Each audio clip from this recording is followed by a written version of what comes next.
안녕하십니까. 오늘은 전번 시간에 이어서 이번 테이프는 그 핵심 접지의 접지 기술에 관한 것 중에서 지금 그 잡음 방지용 접지서부터 설명이 들어가겠습니다. 여기서는 여러분들이 잠깐 그 저자와 제가 의견을 달리하는 부분인데 그 어떻게 보면 같은 의견인데 잘 보셔야 됩니다. 그림을 잘 보시게 되면 시스템 그라운드는 이 접지를 전부 다 연접을 해가지고 콤먼 접지를 하는 것이 좋고요. 그러니까 이게 시스템 그라운드는 이번에 시스템 그라운드라면 이 부분을 다 연접을 해서 같이 콤먼을 하고 여기에 만약에 잡음 방지용 그라운딩이 별도로 필요한 경우에 이 부분만 지금 저자가 얘기한 대로 이건 독립접지를 하면 좋겠다. 그러니까 이 별도의 이 기기가 갖는 문제 때문에 다른 기기에 영향을 줄 수 있는 그런 상황이 올 경우에 그것을 방지하기 위해서 접지를 별도로 한다. 외부에서 관련되는 접지가 아니고 이 기기에서 다른 기기에 영향을 미치는 것 때문에 한다라고 한다면 그러면 그거는 별도로 이렇게 접지를 하고요. 그래도 이 그라운드의 일반적인 시스템 그라운드는 전부 다 콤먼을 해서 등전이적지화 시키는 것이 전위 상승에 대한 노이즈가 들어오지 않기 때문에 이건 관계가 이렇게 등전을 시키는 것이 좋겠다. 저기서 무슨 얘기냐면 일반적인 콤먼 접지는 개별 접지하는 것이 아니고 일반 등전이 접지하고 여기에서 별도의 이 기기에서 다른 기기에 미칠 수 있는 이 기기의 어떤 에너지 때문에 다른 기기에 미칠 수 있는 영향에 대한 접지만 별도로 접지를 하면 좋겠다 하는 내용으로다가 저는 해석을 하고 있습니다. 그리고 지금 접지 공사의 종류는 지금 우리가 앞에서 배운 것처럼 저항 접지층에 근거가 없으니까 이종 접지만 이 150이라는 수치가 조금 근거가 있는 거고 나머지는 근거가 없으니까 여러분들이 참고해서 보시고요. 이제 본딩은 대개 어떻게 하냐? 이 본딩도요. 지금 우리가 상당히 이 부분은 그 NEC 쪽에 대한 관련되는 걸 잘 보셔야 됩니다. 우리가 예를 들어서 케이블 추리가 이렇게 쭉 가면은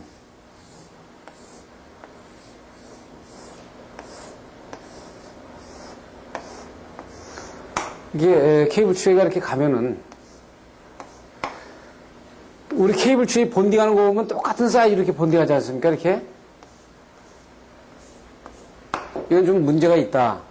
지금 이제 NEC 같은 경우에는 여기에서 가장 큰 전류가 이쪽으로 이동을 할 경우에 어느 만큼의 전류가 통과를 하겠는가를 고려를 해가지고 이 본딩 사이즈가 다 달라요. 다르다.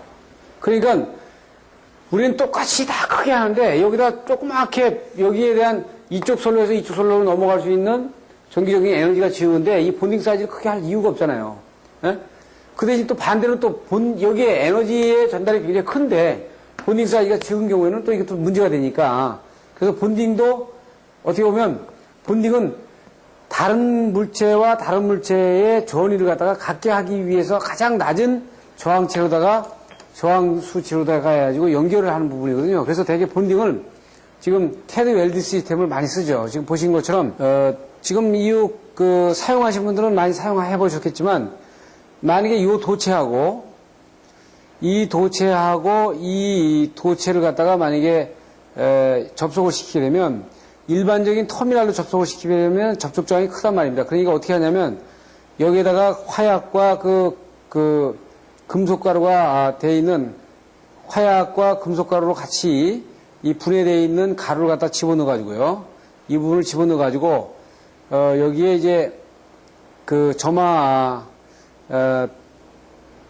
그 리드선을 내놔가지고 여기다 이제 불을 붙이게 되면 이 부분을 이제 조합을 해가지고 이제 여기다 키핑을 하는 거죠. 뚜껑을 닫고 불을 붙이게 되면 이 불이 이제 타들어가면서 이 화약에 점화를 시켜서 이 화약이 이 부분을 용융을 시켜가지고 연결을 하는 거죠. 그래서 모양으로는 지금 여러분들이 화면에 좀 여기 보시게 되면 지금 이렇게 보시면 이게 캐드 웰드 한 거 아닙니까? 이렇게 마디마디를 그 캐드 웰드 시스템을 해가지고 용융 처리한 거예요. 그러니까 이렇게 해야 어떻게 보면 이렇게 해야 그 접지 저항에 나중에 시간이 지나가지고 접지 저항치에 그 변화가 없는 거죠. 그래서 프렌트라든지 피레침 설비는 다 이런 방식으로 써야 됩니다. 근데 이것도 또 아주 고난도의 접지 시스템에서는 또 이것도 허락을 안 해요. 어떻게 하냐면 왜 허락을 하냐면 이것도 엄격한 의미에서 보시면은 이것이 녹으면서 여기에 콘덕티비티가 다르단 말이에요. 여기에 여기 이물질이 들어가 있기 때문에 이 선과 이 선에 대한 도전율보다는 이게 이게 도전성이 떨어질 거 아니에요. 그러면 여기 저항이 많이 걸리잖아요. 그러니까 원칙적으로는 어떻게 되냐면 이 부분과 이 부분을 용접할 때 순수 구리의 리드선을 가지고 산소 용접을 해줘가지고 해주는 것이 가장 좋은 방법이죠. 그러면 거기에는 불순물이 안 들어가잖아요. 그래서 그것까지는 또 그건 아주 최고급 설비라든지 아주 정밀한 기계에서 하는 거고 일반적인 설비에서 이 정도만 해주면 상당히 좋은 거죠. 이게 터미널로 채우는 거는 상당히 문제가 있다. 왜냐하면 터미널이 나중에 녹이 쓴다든지 풀린다든지 하면 접촉조항이 증가하니까 이 부분의 공사가 지금 보면 이렇게 하는 것이 이 캐드 웰드 시스템으로 볼 수 있다. 그죠. 보통 일반적인 이렇게 탭으로 다 해서 할 때는 간이 설비에서의 탭으로다가 본딩하는 부분을 보여주고 있는 겁니다.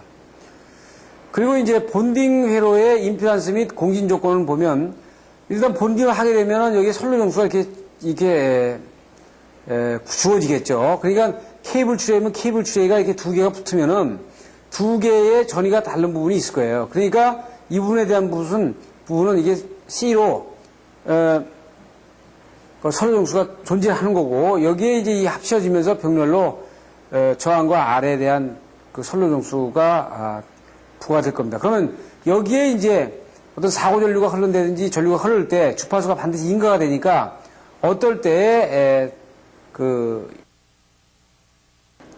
공진을 이루느냐 그 부분을 보는 거죠. 그래서 본딩 점퍼나 본드편의 임피던스의 크기는 지금 이렇게 볼 수 있는데 보통 우리가 일반적인 거는 본딩이나 그 점퍼에 대한 부분에 대한 임피던스 이 공진점을 60사이클에서 두고 있습니다. 그러니까 이게 사고 전류가 흐르거나 이 유도성이 되든지 용량성이 되는 거는 그때 봐가지고 임피던스가 증가를 좀 할 수밖에 없죠. 그러니까 본딩을 하더라도 임피던스가 증가하는 수밖에 없는 거예요. 그러니까 사고 전류 때는 이 본딩점에서 임피던스가 증가를 할 수밖에 없다. 그래서 이 본딩 할 때는 가장 중요한 것이 첫째는 경련 변화가 없어야 돼요. 변화. 그래서 이게 캐드 웰드 시스템이 좋고요. 이게 원칙적으로는 이게 용융 시스템이 이렇게 됩니다. 이 캐드도 이게 하나의 메이커 이름이기 때문에 이렇게 우리가 일반적으로 부르기 때문에 제가 같이 부릅니다. 그 다음에 두 번째는 그 허용 전류. 여기서는 사고 전류까지를 포함하는데 이 허용 전류를 통과시킬 수 있는 용량이 돼야 돼요. 이게 굉장히 중요하거든요. 그리고 사용 주파수에서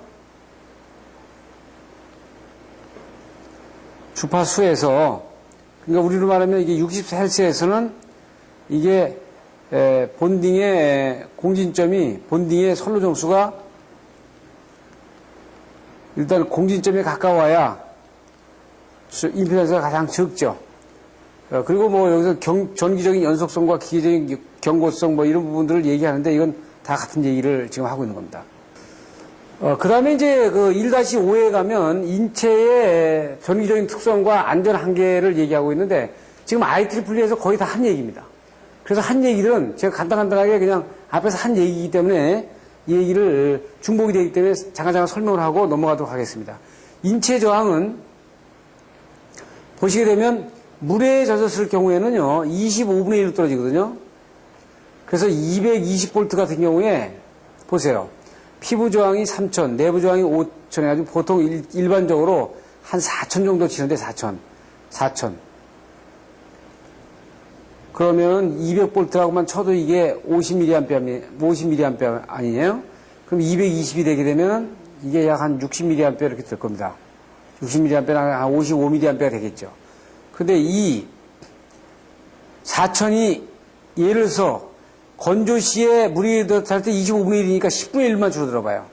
그러면 이게 405옴으로만 얘를 준다고 치면은 이것이 10배, 500mA로 가잖아요. 그럼 100mA, 벌써 70mA에서 80mA만 걸리면은 거기서 심실세동들과 가고 100mA면 아주 굉장히 위험한 거의 즉사 수준이란 말이에요. 100mA면.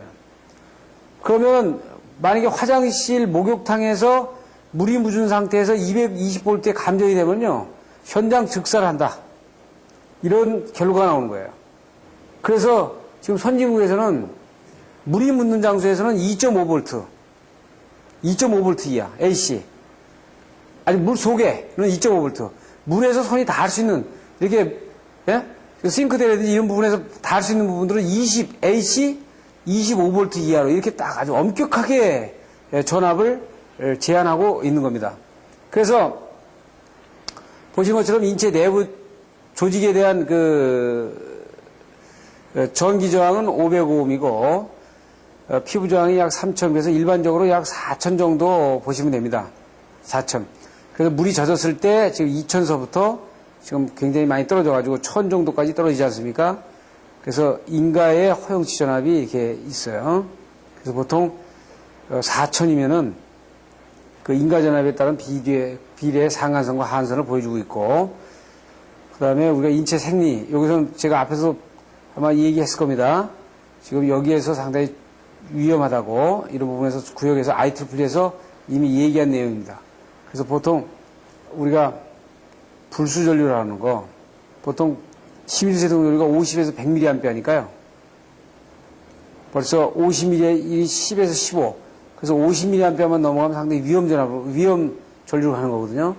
그러니까 우리가 경련이 일어난다든지 굉장히 깜짝깜짝 놀라는 부분이 보통 10에서 15mA 정도 이렇게 된다고 보시면 돼요. 그리고 이제 이것도 인체 한계 전류 이 부분도 IEE에서 했죠. 그리고 지금 IEE에서 이걸 구체적으로다가 실험한 결과라고 얘기를 제가 한 적이 있습니다. 그리고 이제 감전 사고 시에 전기적인 등가회로, 그래서 보폭 전압에 대한 것도 앞에서 얘기 다 했어요. 그리고 접촉 전압에 대한 것도 얘기가 다 된 겁니다. 그래서 보폭 전압과 접촉 전압일 때 여기에 저항값을 갖는 부분, 그래서 CS를 가져가지고 이 K값 구하는 거 제가 감정에서 다 했죠. 그래서 이 교수님은 지금 K값을 넣고 있는데 이 K값이 지금 현재는 사용하지 않고 있다는 거. 그렇죠. 1985년도 IEE에 나와 있는 발표니까 지금 최근 연도에 발표된 거는 K값이 지금 없죠. 그래서 CS를 갖다가 이 DP에서 지금 반대로, 이거는 그림이 다 반대로 되어 있습니다만 우리가 이 구하는 부분을 봤어요. 이 구하는 부분을 봤죠. 그래서 보통 20cm 들어가면 거의 포화된다 그랬죠. 이 그림 정확하게 그 IEE에서 보여준 바 있습니다. 이미 강의한 내용을 가지고 얘기하는 겁니다. 그리고 이제 안전 한계는 체코, 독일, 뭐 영국, 일본 이런 데가 보통 20V에서 30V 내고요. 지금 여기 보시는 것처럼 인체 대부분이 수중에 들어가 있는 상태에서는 2.5V 이하다. 그리고 우리가 주방에서 많이 물이 묻는 선을 가지고 댈 수 있는 부분이라든지 그 터보베스에서 나와가지고 바로 옆에 부분이라든지 이런 부분들은 전부 다 25V로다가 아주 제한을 하고 있고요. 그 다음에 3종은 50V 이하. 그래서 거의 3종 이하라면 일반적으로 어떻게 되냐면 물기를 많이 다루는 쪽에 주방 주위에, 화장실 주위에 이런 부분들이 다 해당이 되는 겁니다. 여기 4종은 전혀 접전압에 가해질 우려가 없는 경우이기 때문에 이건 제한이 없죠. 제한이 없어요. 그래서 우리가 우려가 되는 부분들은 이런 부분들이기 때문에 이런 것들이 여러분들이 좀 보셔야 되고, 통전 시간에 따른 안전전압은 우리가 0.03초에서 교류에서 220V인데 280인데 220을 우리가 쓰고 있죠. 그러니까 상당히 안전하다고 볼 수 있지만 이 누전 차단기는 기계이기 때문에 기계가 만약에 동작을 안 할 때는 이게 위험 전압이 된다 이거야. 그렇기 때문에 선진국 같은 경우는 50V 미만으로다가 딱 리미테이션 하는 이유는 50V 미만으로다가 만약에 이 제한을 하게 되면 차단 시간이 고장이 나더라도, 기계가 고장이 나더라도 차단 시간이 고장이 나서 차단이 안 되더라도 안전을 개런티 할 수 있기 때문에 50V 미만으로다가 딱 정리를 해서 제한을 하고 있는 겁니다. 그래서 상당히 이 부분에 대한 부분은 우리가 220V 승합을 시키기 위해서 엄청난 돈을 들이고 거의 10여 년 동안 엄청난 작업을 했는데 거꾸로 이제 일반 가정의 그 주방시설이라든지 화장실 같은 경우에는 100V 내지는 50V 미만으로다가 줄이는 작업을 위해서 많은 시간과 돈을 들여야 되는 그런 상황이 도래하고 있는 겁니다. 그래서 허용 누설 전류는 그 앞에서 전기 화재 때 말씀드린 것처럼 2000분의 1까지는 허용 누설 전류를 허용한다. 그래서 휴대용 장치 같은 경우 0.75mA, 모든 대상 장치의 0.25mA까지는 누설 전류를 허용한다는 얘기죠. 그래서 그 이상이 될 때 이제 차단기가 동작하도록 이 1등급과 2등급의 차이는 있습니다만은 GFCI 같은 경우 미국의 GFCI 그러니까 우리 누전 차단기로 되는 것은 0.5mA의 선로의 차이가 있을 경우에 즉시 차단하는 걸로 이렇게 되어 있습니다. 그래서 우리가 보통 의료용 같은 경우는 프로 이렇게 하는데 이 프로가 큰 것이 마이너스고 조그만 것이 이것이 충전선 액티브가 되죠. 거접선이 되고요. 그리고 기기용제 의료용 누설 전류는 미국이 20 마이크로암페어, IC에서는 최대 10 마이크로암페어로 얘기를 하고 있어요. 그래서 여기서는 거의 다 이것을 완전히 막기 위해서는 철저하게 등전이를 해야 된다. 그래서 의료용 접지에서는 이게 등전이 접지가 아주 거의 생명이나 마찬가지입니다. 그러니까 환자를 태우고 와가지고 그 휠체어를 태우고 왔다 그러면 고무 바퀴로 돌기 때문에 정전량이 올라갈 수 있어요. 그러면 그 환자가 일어나면서 다른 프레임을 잡았을 때 그 환자를 통해 가지고 그 전이가 그 방전량이 나갈 수 있는데 그 조그만 전류치에서도 일반 건강한 사람들은 관계가 없는데 환자 같은 경우는 치명적인 영향을 받을 수 있는 부분이 있습니다. 그래서 그 위험 등급에 따라서 극도의 위험성이 있는 경우에는 100 마이크로 암페어가 아주 철저하게 그 리미테이션을 하죠. 지금 이런 경우는 무슨 얘기냐면 환자가 심장수술을 하는데 심장수술 가운데다가 메스를 댄다. 정기적인 어떤 에너지가 들어가는 메스를 댄다 그러면 이거 누설이 되면 이 환자는 마취가 된 상태에서 수술을 받기 때문에 이 전기적인 쇼크에 또 반응을 못 일으킨단 말이에요. 그리고 바깥에서도 모르고 그러면 이 사람이 그 정전인 그 누설된 전류에 의해서 심장마비를 일으켜서 사망하는 경우라도 전혀 외부에서 알 길이 없죠. 그래서 이런 부분들을 막기 위해서 상당히 극도로 제한을 하고 있는 겁니다. 다음으로 이제 2장을 보면은 대지의 정기적인 특성을 보는 겁니다. 자, 보시면 대지는요, 여기는 수만, 거의 100여 개 이상의 요소들, 팩터들로 되어 있다. 그래서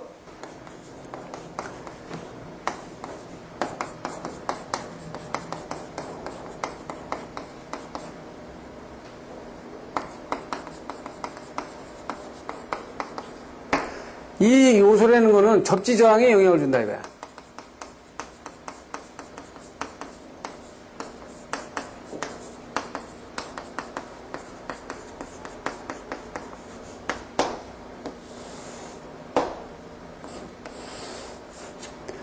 그래서 접지 저항에 영향을 주기 때문에 이 대지에다가 단독 접지를 하는 거는 원래 미국 같은 경우에서는 이걸 아주 상당히 바람직하지 않게 봅니다. 그죠? 단독 접지 하나는 이건 접지로 안정성이 없어요. 왜냐하면 이 수백 가지 요소로 되어 있기 때문에 접지 저항이 이게 올라갈 수도 있고 내려갈 수도 있고 하는 아주 상당히 변화가 많은 부분이란 말이에요. 그래서 거기에 대한 내용을 우리가 좀 구체적으로 다 보자 이거죠. 접지 저항률 또는 저항률을 오음의 미분형으로 보게 되면은 우리가 이렇게 표시할 수 있죠. 그래서 암석에 대한 접촉률의 이 부분들이 이제 전자성 전도하고 이온성 전도가 이렇게 나눌 수 있는데 우리가 보면은 이게 일반적인 그 도체와 도체를 연결해 가지고 구리선에서 전류가 흐르는 거는 전자성 이온 전자성 전도거든요. 근데 만약에 대지에서의 전류가 흐르는 거는 이온성 전도로 볼 수 있단 말이에요. 그래서 그 부분이 조금 다르다고요. 그래서 그 수분의 함유량이라든지 염분의 특성에 따라서 이 저항치의 측정값이 상당히 많이 달라져요. 그 다음에 이제 그 지구의 지리학적인 모형을 보게 되면 앞에서도 말씀드린 것처럼 이게 마그마와 표피로 되어 있기 때문에 굉장히 큰 전정 용량을 가지고 있다. 그 지구가 가장 큰 정전 용량을 가지고 있기 때문에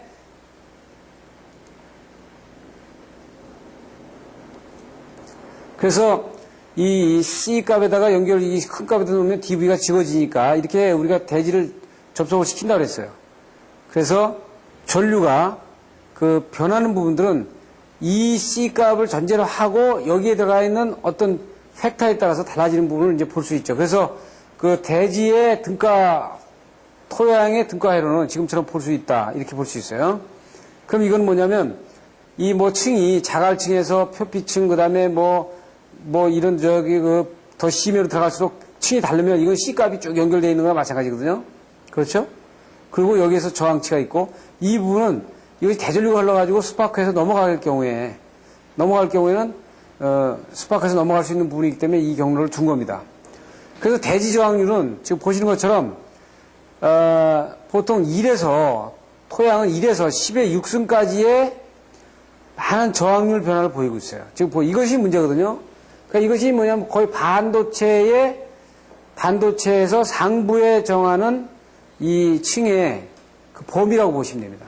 그러니까 1에서 10의 6승에 왔다 갔다 한다. 그러니까 만약에 여러분들이 대지에 접지를 하게 되면 이 접지 저항이 1에서 10의 6승 5음까지 왔다 갔다 한다는 얘기예요, 이렇게. 그렇기 때문에 이 단독 접지는 믿을 수가 없어요. 거기에다가 주파수성 그렇죠. 그러니까 여러분들이 그 부분을 알아야 돼요. 단독 접지가 얼마큼 위험하다는 걸 아셔야 돼요. 단독 접지는 지금까지는 이제 우리가 수십 년을 사용해왔는데, 이제는 버려야 할 때가 왔다. 이렇게 보시는 겁니다. 그래서 이거 이제 대지 저항률에 미치는 영향을 보면, 땅이 어떤 토지를 가졌느냐, 점토질이냐, 자갈이냐, 그 다음에 이게 바닷물을 많이 가지고 있느냐, 일반 물을 가지고 있느냐. 그래서 바닷물에 점토질을 가지면은 가장 낮은 접지 저항을 갖는 부분을 볼 수 있어요. 그리고 이제 수분의 영향은 이 그래프를 잘 보시게 되면은 수분의 대지에 이제 여름에 장마가 많이 져가지고 수분이 많이 졌다. 그러면 접지 저항이 쭉 내려가요. 그랬다가 막 건조해가지고 겉에가 막 영하권으로 올라간다든지 해가지고 온다 그러면 또 접지 저항이 또 올라갑니다. 그러니까 여기서 보시면은 수분의 함유량이 거의 12% 정도 되는 데서 포화되고요.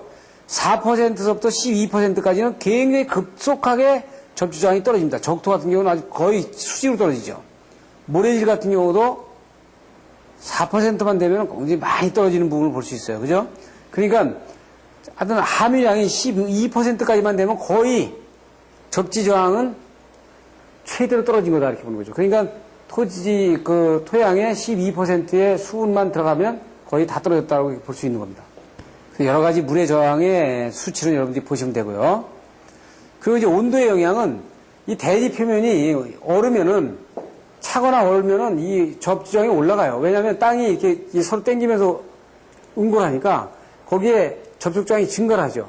그래서 지금 보시면은 온도가 0도대 거의 포화되고요. 0도대 이후는 거의 똑같습니다. 그죠?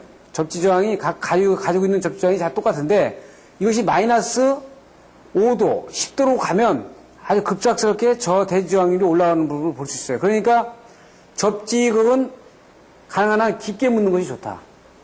깊게. 즉 대지로부터 깊게 묻어주는 것이 계절 변화에 따른 접지 저항치가 달라지는 부분을 막을 수 있다. 이렇게 볼 수 있는 겁니다.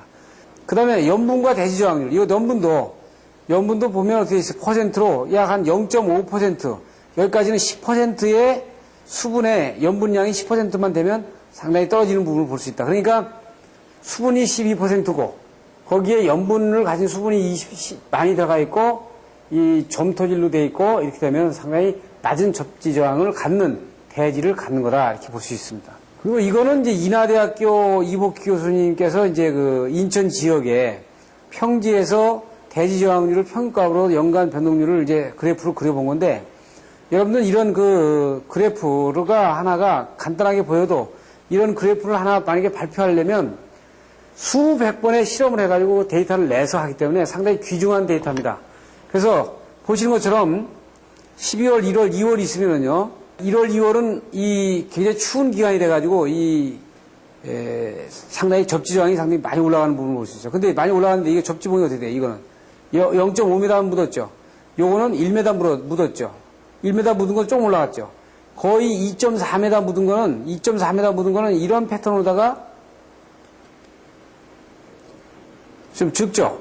그런데 0.5m 밖에 안 묻은 거는 상당히 급격하게 접지 저항률이 달라지는 부분을 볼 수 있어요. 그러니까 안정적인 접지 저항률을 가지려면은 가능한 한 깊게 묻는 것이 좋겠다 하는 데이터를 보여주고 있는 겁니다. 그리고 이제 그 대지 저항률을 측정하는 거는 매너의 4전극법을 이제 기본으로 하고 거기서 약식으로는 3전극법이 나오고 그 다음에 전위강화법이라든지 이런 법을 볼 수 있어요.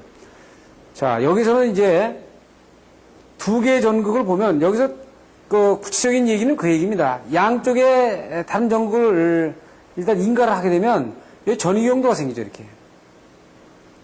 전위경도가 생기는데 여기 전류를 여기서 전류 I를 재보면 이 부분에 대한 전위경도 델타 V만큼의 전위경도가 생겼고 여기에 I가 몇 암페어가 흘렀느냐를 재면은 이게 나오잖아요, 저항이. 그러면 이 부분에 대한 저항을 이거를 평균으로 대지 저항률로 보는 겁니다, 이렇게. 지금 기본적인 컨셉은 그래요. 그렇죠? 그래서 지금 우리가 보통 이제 그 대지 저항률의 로를 구할 때 이 부분에 대한 이 전극에서 나가는 전극의 A 사이즈로 봤을 때 우리가 보통 2파이 A의 VI로 이렇게 표시합니다. 그 이전극법의 주변의 전위 상승, 그 부분에 대한 부분에서의 전류를 흘려서 대지의 평균, 거기는 어떻게 보면 그 대지는 또 각기 다른 경로로 흐를 거예요. 그러면 대지의 접지 저항은 다 다른 거예요, 어떻게 엄격한 의미로. 그런데 자가로 흐르는 부분하고 뭐 거기에는 점토로 흐르는 부분이 있겠지만 그거를 따로따로 다 할 수는 없는 거기 때문에 그 가운데 내부에 들어가 있는 접지 저항률은 그냥 이거로 칭한다 이렇게 정하는 겁니다. 지금 여러분들 그 보는 교재의 2-3식의 그 도출 과정을 보면 어차피 이전극법도 이전극법에서 출발해가지고 3전극법, 여기서 4전극법, 그 다음에 불등, 불등 전극법, 이렇게 접지의 방향이 가기 때문에 그러면 이전극법에 대한 이 식이 도출되는 과정을 보게 되면은 나머지 건 다 그런 차원에서 다 같이 이해를 할 수 있어요. 지금 여기 잘 보시면은 여기 이 반경이 A0가 되고요. A0가 되고 여기는 지금 A로 표시했고 이 간격과 간격을 X로 표시했습니다. 여기에 대지 저항률을 R로 했고 여기에 전압이 걸리는 부분들을 전위의 차가 V고 여기 전류를 I로 했어요. 그러면 이 과정에 이 비디오 테이프에서는 푸는 과정들을 여러분한테 보여드릴 수가 없어요. 그래서 우선 이전극법 하나만 일단 보여드리고 이렇게 하다 보면 한 페이지 가지고 30분, 40분을 해야 되기 때문에 이 테이프를 다른 강의와 다 조합을 해가지고 균등하게 갈 수 있는 그 상황이 안 되죠. 그래서 일단 중요한 부분에 대한 그림에 대한 식을 보는데 이 이전극법만 푸는 과정을 한번 잠깐 보시면은 이쪽 전극에서 그 전위 경도가 생겨가지고 이쪽 전극으로 나간다고 내려간다는 전위 경도가 떨어진다는 부분을 본다면 지금 이쪽 측면은 이쪽 전극에서 전위가 올라가가지고 이쪽으로 떨어진다고 이렇게 두 개로 본 겁니다. 그러면 이걸 대지로 본 거거든요. 이래서 만약에 그럼 대지에 플러스 전위도 걸리고 이쪽으로 마이너스 전위도 걸리고 그러면 두 개를 합한 것의 중간치에 대한 걸리는 전위가 어떻게 보면 이 양극에 걸리는 전위하고 똑같거든요. 그러면 그 합성된 전위의 이 V를 계산하는 방법은 계산하는 걸 보시면은 즉 V는 어떻게 계산할 수 있냐면 로i의 2파이 A0 그러니까 뭐냐면 이걸 어떻게 보시면 돼요. V는 RI인데 이 R을 이걸로 본 거죠. 이걸로 본 거는 로의 SL하고 같은 의미입니다.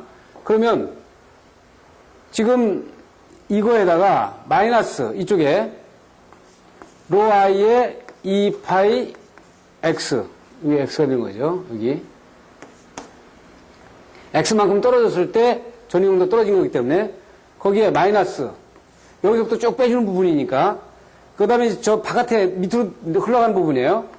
로 i의 2파이 a의 플러스 로 i의 2파이 x 플러스 하면 이것이 로 i의 2파이의 a0분의 1 플러스 a분의 1 마이너스 x분의 2가 된다고요. 여기에서 a는 a0보다 상당히 적단 말이에요. x보다 적다라는 전제를 해가지고 식을 간략화시키면 v는 어떻게 되냐면 로 i의 2파이의 a분의 1이 된다. 그럼 이거는 여기에서 로를 가져가면 여기에서 로를 산출하면 어떻게 돼요? 2파이 a의 v의 i로 가져갈 수 있죠. 그러니까 여기서 지금 얘기하는 2-30 지금 여기서 2-30을 이렇게 구할 수 있어요. 이렇게 구할 수 있단 말이에요. 그러니까 여기서 지금 로는 말이에요. 이쪽 전위하고 이쪽 전위가 올라간 부분하고 이쪽 전위에서 내려온 부분하고를 합쳐져 가지고 중간에 대한 전위 분포에 대한 접지 저항치에 걸리는 부분 로를 갖다가 표시하고 있는 겁니다. 그래서 이렇게 출발해가지고 사정국법으로 가보면 예를 들어서 이제 사정국법의 측정 원리는 보세요. 이게 전국에서 양쪽에 걸리면 이 가운데는 굉장히 많은 전류가 흐를 겁니다. 이 가운데. 여기 표면적에. 여기는 상당히 멀리 돌기 때문에 전류치가 상당히 적어요. 그러면 여기를 기준했을 때, 여기를 이제 기준했을 때 이 접지 저항률이 다르거든요. 전위는 같은데 여기 많이 흐르고 여기 적게 흐르니까 여기는 접지 저항률이 상당히 적게 나타나고 여기 접지 저항률이 많이 나타날 거 아니에요. 그러니까 이거를 중간에 평균치로 해가지고 하나로다가 나타나겠다. 예. 그래서 대개 우리가 중간에 중앙으로 해가지고 나타나는 부분을 이렇게 표시를 2-50으로 이렇게 표시합니다. 그래서 사정법은 뭐냐면은 주 핵심이 양쪽에서 전류를 흘려주고 중간에서 잽니다. 그러면 양쪽에서 전류를 흘려주면 여기서부터 여기까지가 이렇게 전위 경도가 이렇게 생길 거예요. 이렇게. 그렇죠. 어? 그러면 여기서 중간에 이 부분을 재면 여기서부터 여기까지 전압을 재게 되면은 요 전압 요 차이가 나올 거 아닙니까? 델타 V가. 이거를 이 전류치로 나눠주게 되면은 이때 여기 대저항률이 나오는 거죠.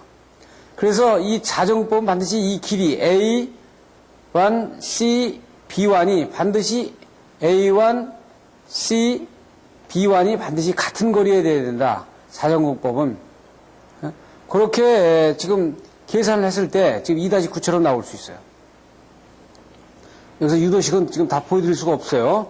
지금 보시면은 그래서 웬의 사정법이 지금 사정법 앞에 거를 이용을 해가지고 지금 A 간격을 똑같이 나누고 그리고 여기 전국의 면적보다는 반드시 20배 이상의 큰 크기의 그 이격거리를 놔두도록 하는 방법입니다. 그러니까 양쪽에 양쪽에 전류를 흘려주고 가운데서 전압을 재고 이쪽에 전류를 흘려주고 그래서 전국이 전위 경도가 생긴 부분에 이 일정한 부분을 따서 여기에 전류를 나눈 값으로 해가지고 전체 평균치를 가지고 본다 하는 것이 이 전체고요.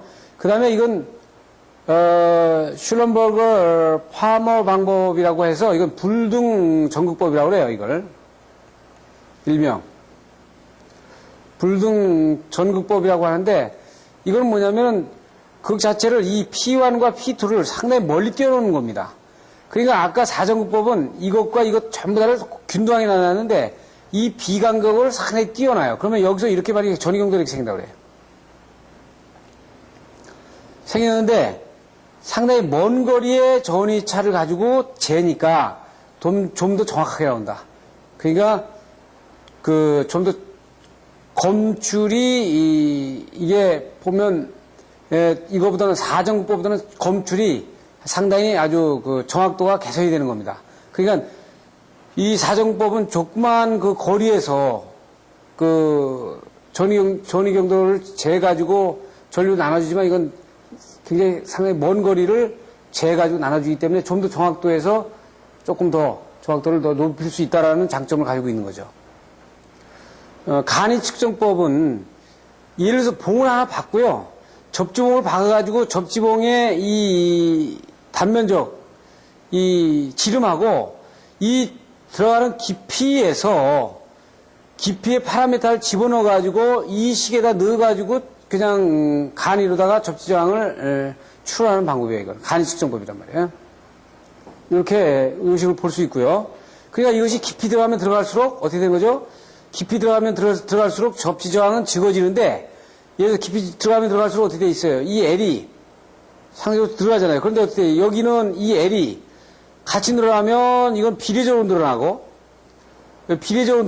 여기는 지수함수로 늘어나지 않습니까? 여기 잘 보시면은 여긴 지수함수로 늘어난다고요.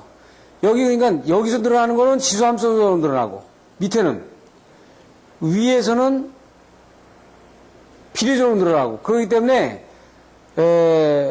이 로가 내려가는 부분에, 그러니까 그 접지 저항률이 내려가는 부분에 이런 부분들에 대한 거는 별 크게, 여기 왜냐면 이 분모 자체가 지수함수로 늘어나기 때문에 크기가 많이 늘어나더라도 100배 늘어나더라도 뭐 200개 지금 늘어나는 게 아니잖아요. 그런데 여기는 100배가 늘어나기 때문에 실제 여기 변화는 거의 변화가 없다라고 볼 수 있는 겁니다.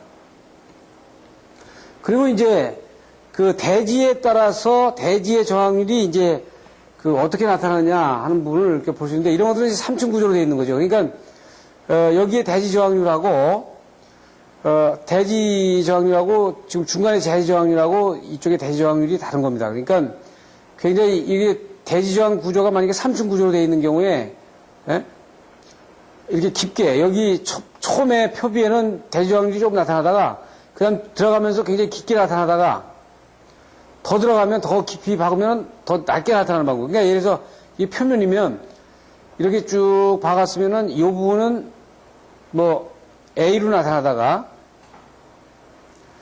지금 이 부분은 B로 나타나고 여기는 C로 나타난다. 그러니까 여기는 B고 여기 C다. 이렇게 삼중구조로 나타날 수 있죠. 이렇게.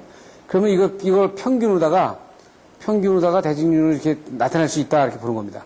근데 이 3층 구조 같은 경우는, 이런 구조 같은 경우는 여기에다가 접지를 할 거냐, 여기다 할 거냐, 여기다 할 거냐를 판단을 해가지고, 만약에 여기다 할 거다 그러면은 이걸 접지봉을 이 깊이까지 파서 넣어가지고 본격적인 접지를 여기서 시행하는 것이 좋겠다는 구조로 나오는 거죠. 그래서 대지의 분류는 지금 지층의 변화에 따라서 대지를 이제 직접 뚫어가지고 토양을 채취해서 토지를 분석하는 방법이 있고, 간접법으로는 이제 물리탐사법과 전기탐사법, 그래서 전지탐사법과 검증법, 이렇게 두 가지로 나눌 수 있습니다. 그래서 대지 저항률에 보통 105옴 이하가 되는 경우에 이건 저저항률 지대라고 하고, 지금 고저항 지대는 지금 1000옴 이상이 되는 부분을 얘기합니다. 그러니까 제주도 같은 경우가 아마 화산암으로 돼가지고 물기가 빨리 빠지고 하기 때문에 상당히 이 고저항 대지 전체가, 제주도 전체가 고저항을 가지고 있는 대지를 가지고 있는 구조로 되어 있다, 이렇게 볼 수 있어요. 그래서 접지전류의 분포는 우리가 어떻게 볼 수 있냐면은, 이게 전류가 들어가면 이제 이렇게 등전이 선이 이렇게 발생이 되고 전류선이 이렇게 방되는 부분을 볼 수 있을 겁니다. 대지의 분포가 어떻게 되어 있느냐에 따라서 이게 상당히 많이 달라지죠. 그러니까 지금 이런 구조는요, 여기가 안반으로 되어 있는 겁니다. 안반. 이 바위로 되어 있는 거예요. 바위로 되어 있으니까 이 이하로는 대지전류가 흐르지 못해요. 그러니까 이렇게 흘러가는 데는, 여기는 여기 이하가 안반이다. 지금 이런 경우에는 여기는 만약에 토사로 돼가지고 잘 많이 안 흐르고, 지금 여기에 상당히 많이 흐르는 이중 구조로 되어 있는 거죠. 여기는 거의 비슷한 구조로 되어 있는 거고, 여기는 위에가 잘 안 흐르고, 그러니까 여기는 돌로 되어 있고, 이 밑에가 무슨 토사로 되어 있는 이런 형태입니다. 그래서 이렇게 분류 형태를 봐가지고 어디에다가 접지를 해야 되는가, 이런 부분들은 옆에 매설지선으로 다 까는 것이 좋고요. 이런 것들은 깊게 박아서 심타공법을 하는 게 좋고, 이렇게 해야 되는 겁니다. 그래서 단층 구조 대지에서의 사정법은, 이게 구조가 단층 구조다, 이게 이중 구조가 아니고, 그럴 경우에는 중간에 평균치를 하나 잡아가지고 여기에 전위에서 걸리는 부분에서의 전류치로 나는 부분으로 전체 대지 저항률로 보는 방식을 채택합니다. 지금 여기서 보면은 여기 제2분의 제2제로는 뭐를 볼 수 있는 거냐면 이것이 되죠. 임의점에, 제2는 임의점의 전류밀도고, 제2제로는 대지 표면에서의 전류밀도가 되겠습니다. 그래서 여기 G와 D는 앞에서 본 것처럼 여기 C1과 가운데 점의 거리를 갖다 D로 봤고요. G는 여기에서 이렇게 떨어지는 부분을 봤죠. 그래서 깊게 들어간 부분이에요. 그러니까 어디를 칠 거냐 아니죠. 중간을 친다. 그러면 여기서 1.5배, 대개 1.5배로 치면은 1.5배라는 거는 D분의 G를 갖다가 1.5배로 본 겁니다. 그러니까 여기가 만약에 1m 여기가 10m를 떨어뜨렸으면 여기 G를 갖다가 어떻게 돼요? 15m로 본 거죠, 이렇게. 15m 거리를 본 거예요.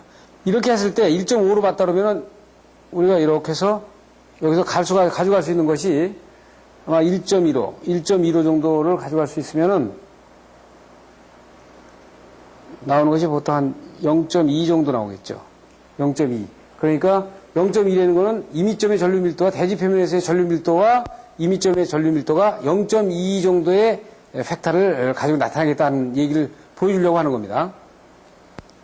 그래서 전류밀도는 밑에가 더 크게 될 수 있는데 대개가 어떻게 되냐면 전류밀도는 여기에가 가까운 거리가 전류밀도가 높게 나타나고 밑으로 내려갈수록 전류밀도는 낮게 나타나죠.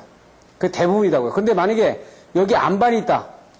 여기 안반이 있고 여기 안반이 중간에 차지하고 이 밑에가 만약에 토사로 되어 있다 그러면 여기의 전류밀도보다는 밑에가 전류밀도가 많이 나올 수 있는 그런 특수한 환경도 있습니다. 그리고 이제 2층 구조로 되어 있는 경우에 지금 보시면은 우리가 지금 보시면은 보통 로는 2파이A의 IV 이렇게 하죠.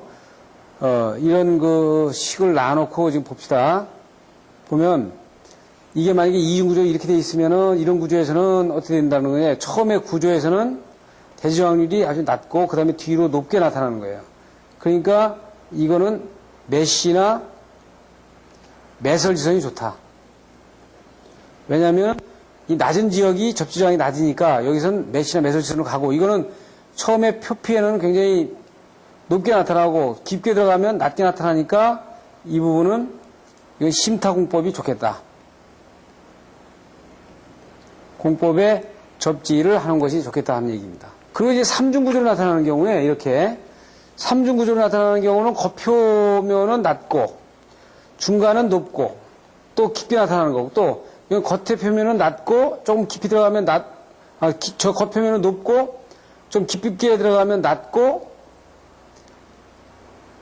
더 깊게 들어가면 더 높게 다시 나타나는 이런 삼중구조로 되어 있는 경우에는 가장 낮은 곳을 택해서 접지를 공사를 시행하는 것이 가장 효과적이겠다 하는 얘기를 지금 여기서는 하고 있는 거예요. 그래서 이 구속의 이해, 해석의 이해는 여러분들이 참고를 해보시도록 하고요. 보시면은 2-17식하고 2-18식은 뭘 얘기하고 있냐면 즉 그 토양의 구조가 여기 로1이고 로2로 해가지고 만약에 이중구조로 돼 있어도 마찬가지고 3중구조로 돼 있을 경우도 마찬가지인데 이 로1의 깊이를 갖다가 H로 봤다. 그러면 접지봉이 어떻게 돼 있어요? 여기서부터 이렇게 묻힐 수도 있고 이런 케이스로 묻힐 수도 있고 이런 케이스로 묻힐 수도 있죠. 이렇게 1번 케이스와 2번 케이스로 묻힐 수도 있다. 즉 여기에 이 접지봉의 길이를 L로 보면 이 경우는 어떻게 있어요? 접지봉이 이 이중구조로 되어 있을 때 처음에 토양의 저항에 대한 층내 H보다 상당히 크지 않습니까? 그리고 이 경우는 접지봉이 이 토양의 구조 H보다 짧은 경우예요. 즉 어떻게 돼요? L이 H보다 큰 경우가 있고 L이 H보다 적은 경우가 있다고 이렇게. 예? 그래서 이 경우에 지금 적용하는 고유저항의 수식을 지금 2-17과 18식이 나타나고 있는데 그러니까 2-17식은 H가 큰 경우죠. 그러니까 이것이 2-17식이 됩니다. 그리고 이것이 2-18 18식이 되겠죠.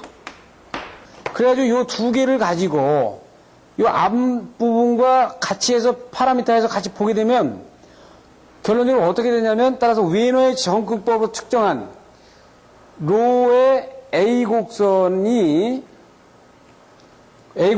만약 2층 구조로 되어 있는 경우라면 이거는 A와 로 곡선의 그림을 가지고 이 2-21식과 비교해서 산출할 수 있죠. 어떤 거를? 대지 저항률 로1과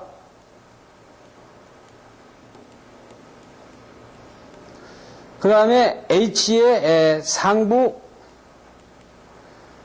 지층의 두께를 역산출할 수 있어요. 그러니까 여기 이정극법에서 하는 얘기입니다, 이건. 네. 그렇게 지금 참조를 해보시면 되고요. 여기 반사계수는 앞에 나왔던 반사계수와 똑같은 겁니다. 앞에 IEE에서 나왔던 얘기와 똑같은 얘기를 지금 하고 있는 거예요. 근데 이거를 더 좀 구체화시켜서 좀 유도하고 있는 거죠. 그 다음에 다층 구조의 저항률은 만약에 이게 여러 개로 되어 있다. 여러 개로 되면 하나로 등급화를 시켜야 되거든요, 이렇게. 그러니까 H1 다르고 H2로 다르고 이게 5개, 6개 쭉 대지 저항률이 다른 만약에 이런 구조로 되어 있는 경우에 이거를 이렇게 등가화시켜야 되는 식은 이렇게 된다 이거죠. 예? 지금 등가화된, 이걸 하나의 등가화된 그 접지 저항률로 보려면 이 식을 이용하면 되겠다는 얘기예요. 이거 환산이 필요하죠. 만약에 이게 접지봉이 10m가 들어갔는데 10m를 체크해 보니까 들어가 점토, 자갈 뭐 이런 식으로 돼가지고 다 접지 저항률이 다르다 그러면 이거 어느 하나를 잡아가지고 대지 저항률을 정해줘야 될 거 아닙니까? 이때는 이렇게 환산을 해줘야 될 필요가 있는 거죠. 그래서 등가적인 접지 저항률을 계산하는 방법들을 지금 보여주고 있어요. 그래서 이건 다중대지에 봉용 접지를 했을 때, 다중대지인데 이게 매설지선이 아니고 때려 박아가지고 이게 깊게 박았을 때는 이때에 이 봉용 접지극이 주변에 갖는 대지 저항률은 이렇게 계산하겠다는 얘기입니다. 네. 그래서 여기까지 일반적인 얘기를 지금 2장까지 봤어요. 그래서 2장에서는 주요 얘기는 뭐냐면은 다층 구조로 되어 있는 경우하고 그 단층 구조로 되어 있는 거고, 그 다음에 그것이 아주 많은 다층 구조로 되어 있는 경우 그거를 취합을 해가지고 하나의 등가시키는 식이 넘어가는 과정, 그 다음에 전국법에 대한 그 분류에 대한 기본적인 접근 방법 계산하는 것이 지금 나타나고 있습니다. 그러면 제3장에서는 지금 어떤 부분을 얘기하고 있냐면 접지 저항치를 얘기하고 있는데, 접지 저항은 접지에 의해서 대지와 접지 전극 사이의 저항이란 말이에요. 그래서 접지 저항의 구조는 어떻게 되어 있냐? 그것은 지금 보시면 접지 전류가 흘러가면 접지 전극과 이거에 의해서 전이가 이렇게 거리에 반비례해 가지고 이렇게 접지 전이가 이렇게 상승이 될 겁니다. 그러면 이 접지 저항을 전체를 이루는 전체 함수를 다 더해보면 뭐냐면은 도체의 저항이 있을 수 있고요. 그 다음에 이 접속점들의 접촉 저항이 있을 겁니다. 그리고 접지 전극의 저항이 있을 거고, 그 다음에 대지의 저항이 있을 거예요. 그래서 우리가 일반적인 부분은 이 접지의 접촉 저항이 상당히 큰 부분이지만 이 부분은 완벽하다고 보고, 그 다음에 접지 도선의 저항을 아주 약하게 약산을 해서 적다고 보고 대부분 대지의 저항률을 가지고 이 접지 설비와 전류와 전압과의 관계를 대부분 우리가 보고 있는 겁니다. 그래서 지금 앞에서도 얘기를 잠깐 했지만은 접지 도선은 대개 이런 부분을 쓰고 문제가 되지 않죠. 그런데 고주파 영역에서 높은 인덕턴스 때문에 이게 과도 임피던스를 발생한다고, 이게 상당히 문제가 되는 거죠. 이 과도 임피던스를 발생시키는 게 문제가 되는 거고, 그 다음에 토양에 대한 그 정전 용량의 적용 변화 문제라든지, 그 다음에 그 정량적으로 평가하기가 참 어려운 문제에 되메우기 했을 때 다짐을 잘 못함으로 해가지고 그 접지 저항률이 높아지는 문제, 그리고 접지 전극 주변에 이제 여러 가지 이 저항에 미치는 그 변화 팩터, 이 부분은 경감도 되지만 증가도 될 수 있는 팩터거든요. 그래서 이 증가될 수 있는 팩터들을 어떻게 얘기를 하느냐. 그래서 기타 이제 토양과 접점구의 접촉 상태하고 정력 용량의 변화, 고주파에 대한 비유전율의 영향 문제, 이런 문제들이 이제 전체적인 접지 저항을 이루는 전체 내용을 가지고 구성하고 있는 거죠.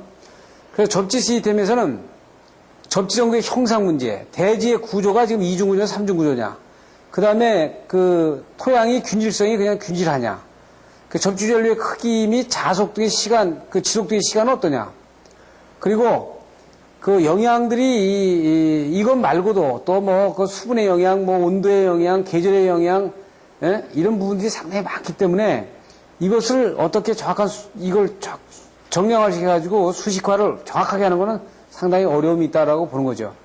그래서 전위 상승에 대한 영향은 접지로 인해 가지고 전위 상승에 대한 영향은 인체에 대한 감전, 공통 접지에 대한 영향, 절연 파괴, 기기, 오손 파손될 수 있죠. 그러니까 예를 들어서 접지를 하면 이분이 만약에 대전류가 흘렀다 그러면은 전위 상승이 이렇게 생기면은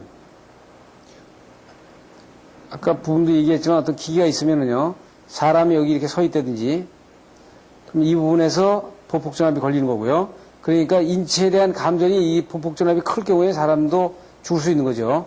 그 다음에 이게 공통 접지를 완벽하게 한 경우에는 예외가 되겠습니다만 안 했을 때 이 전이차가 이 부분과 이 부분과 다른 부분을 해가지고 이쪽으로 다 노이즈가 거꾸로 다 파고 들어가는 부분이라든지 그로 인한 절연 파괴 이런 부분들이 볼 수 있어요.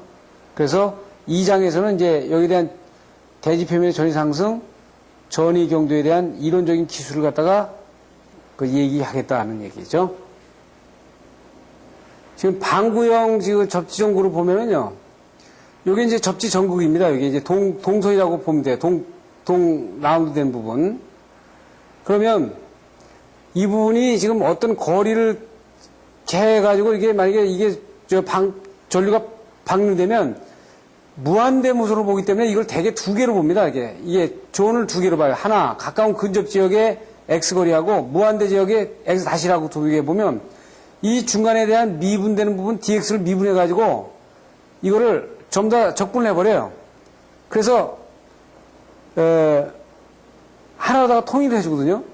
그렇게 내서 전위 용도가 떨어지는 부분을 보게 되면 어떻게 되냐면 지금 E하고 V는 지금 E는요, 이거 V는 이건 이론치입니다. 이론적으로 다 떨어지는 곡선을 이렇게 나타내 보면 이렇게 나타나고요. 그러니까 이거는 이론적인 건 어떻게 돼 있어요? 로 I의 E파이 X 이 부분에 대한 것이 이렇게 나타나고 실질적인 측정치는 이렇게 떨어집니다. 그러니까 급격하게 떨어지죠. 이거는 로 I의 E파이 X 자승. 자승으로 다 반비례해가지고 떨어지죠. 아주 굉장히 빠르게 떨어지는 부분을 볼 수 있어요. 그러니까 실제는 만약에 어떤 부분에서 접지를 해가지고 전위 경도가 여기 지락전류가 생기는데 이렇게 되면 이 전위 경도가 이렇게 거리에 반비례해서 이렇게 떨어진다고 볼 수 있는데 이론적으로는 실질적으로는 이게 이렇게 급격하게 떨어진다는 거지. 이렇게 급격하게. 예, 그 부분을 보여주고 있는 겁니다. 그래서 오늘 강의는 이번 테이프의 강의는 여기까지 강의를 하고요. 다음 시간에 3장까지 맞춰서 여러분들이 3장까지 마친 부분을 좀 비교하면서 저희들이 그 매설지선이라든지 다승매선이라든지 이렇게 되면 그 식들이 왜 일본 관련 식들이 나왔는지 이런 것들을 좀 잠깐 보도록 하겠습니다. 감사합니다.